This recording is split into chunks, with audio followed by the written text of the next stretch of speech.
Hello everyone, welcome to my YouTube channel education Virat club. दोस्तों, आज के वीडियो में हम बात करने वाले हैं गजनी के अधीन एक छोटे से राज्य गौर्य राज्य की, या फिर यूं कहें कि छोटा सा कस्बा था जो गजनी के अधीन था, जहां का शासक मोहम्मद गौरी था। इस वीडियो में हम जानने वाले हैं कि मोहम्मद गौरी ने भारत पर पहला आक्रमण कब किया, मोहम्मद गौरी ने भारत पर दूसरा आक्रमण कब किया, और सबसे जो विशेष बात यह है कि तराइन के तीनों युद्ध मोहम्मद गौरी ने लड़े थे। तराइन का जो पहला युद्ध हुआ था तो मोहम्मद गौरी ने पृथ्वीराज चौहान से लड़ा था, जिसमें उसे हार का सामना करना पड़ा। तराइन का दूसरा युद्ध जो 1192 ईस्वी में फिर से पृथ्वीराज चौहान से लड़ा, जिसमें उसे मोहम्मद गौरी को विजय प्राप्त हुई थी। फिर तराइन का जो तीसरा युद्ध होता है वह जयचंद के साथ होता है 1194 ईस्वी में, उसमें भी मोहम्मद गौरी को विजय प्राप्त होती है। तो आइए स्टार्ट करते हैं बिना किसी देरी के आज का वीडियो। दोस्तों, अगर चैनल को सब्सक्राइब नहीं किया तो चैनल को सब्सक्राइब कर दें, बेल आइकन को प्रेस कर दें ताकि वीडियो का नोटिफिकेशन सबसे पहले पहुंचे आप तक। तो आइए स्टार्ट करते हैं आज का वीडियो।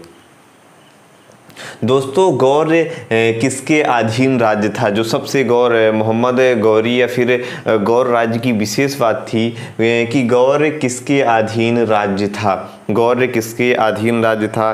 तो यह है गजनी के महमूद गजनी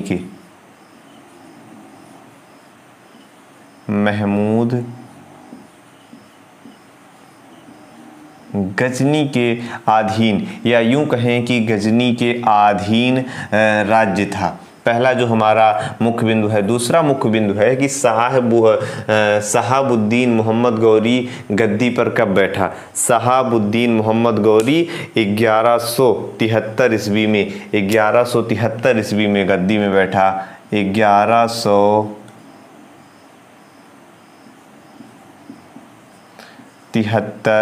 ईस्वी में 1173 ईस्वी में शहाबुद्दीन मोहम्मद गौरी गद्दी पर बैठा। दोस्तों, शहाबुद्दीन मोहम्मद गौरी ने भारत पर पहला आक्रमण किस ईस्वी में और किसके विरुद्ध किया था? तो शहाबुद्दीन मोहम्मद गौरी ने भारत पर पहला आक्रमण 1175 ईस्वी में मुल्तान के विरुद्ध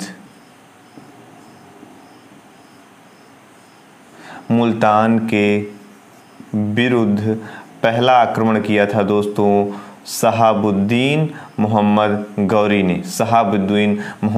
ने। चौथा हमारा महत्वपूर्ण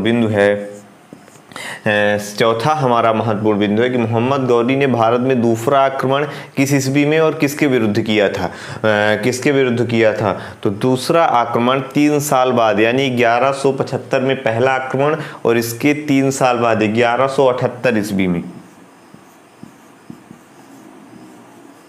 1178 ईस्वी में कहाँ पे किया था?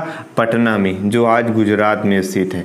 पटना में किया था। दोस्तों, पश्चिमा जो मुख्य बिंदु है दोस्तों कि मोहम्मद गौरी के दूसरे आक्रमण के समय पटना का शासक कौन था जिसने गौरी को बुरी तरह परास्त किया? तो दोस्तों, जो मोहम्मद गौरी ने भारत पर दूसरा आक्रमण किया था उस समय पटना का शासक भीम द्वितीय था, जिसने मोहम्मद गौरी को बुरी तरह परास्त किया। वह है भीम द्वितीय था। दोस्तों, भीम द्वितीय था जिसने मोहम्मद गौरी को बुरी तरह परास्त किया था। छठवां जो हमारा मुख्य बिंदु है कि मोहम्मद गौरी भारत से जीते हुए प्रदेशों को किसे देकर गजनी वापस चला गया था। दोस्तों, मोहम्मद गौरी भारत से जीते हुए प्रदेशों को किसे देकर गजनी चला गया था? तो अपने सेनापतियों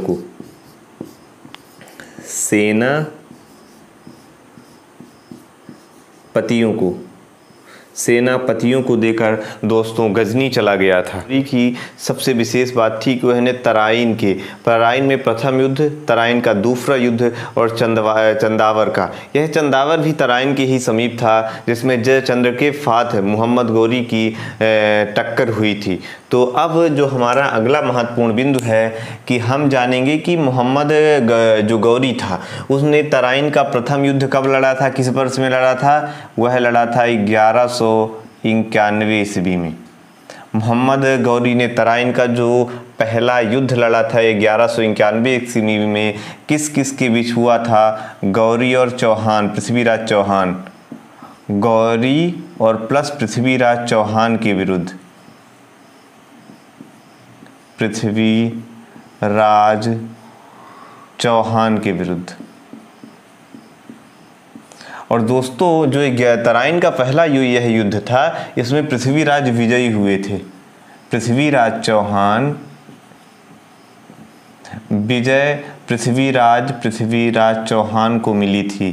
पृथ्वीराज चौहान विजयी रहे।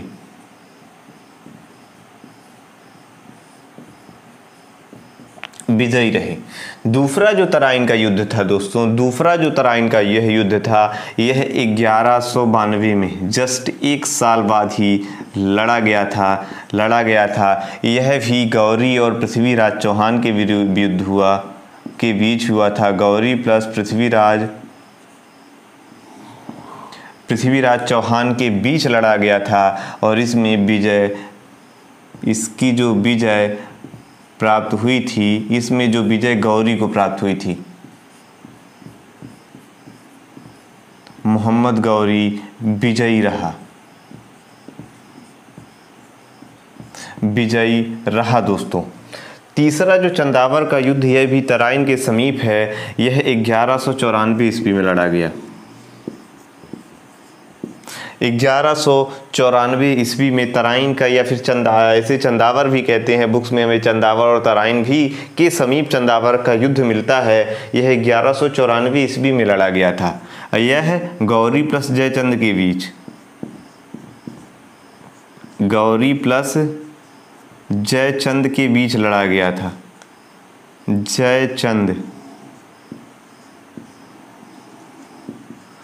जयचंद के बीच लड़ा गया था और इसमें मोहम्मद गौरी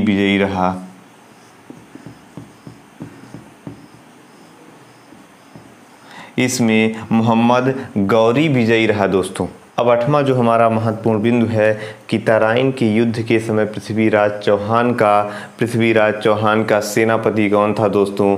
तराइन का जब पहला और दूसरा युद्ध लड़ा गया, उस समय पृथ्वीराज चौहान का सेनापति स्कंद था।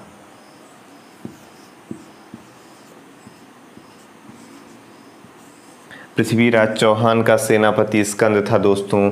और गौर वंश की जो आखिरी और मोहम्मद गौरी की हत्या कब हुई थी? तो यह हुई थी दोस्तों 15 मार्च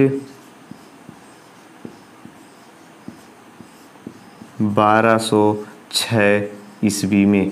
1206 ईस्वी में मोहम्मद गौरी की हत्या कर दी गई थी दोस्तों। इसमें जो सबसे महत्वपूर्ण बात यह है, जो बार बार एग्जाम में पूछा जाता है कि तराइन का पहला युद्ध, तराइन का दूसरा युद्ध या फिर चंदावर का तीसरा युद्ध किस के बीच लड़ा गया, विजयी कौन रहा? दोस्तों अगर वीडियो पसंद आया हो तो लाइक, सब्सक्राइब और शेयर करना ना भूलें। Thanks for watching.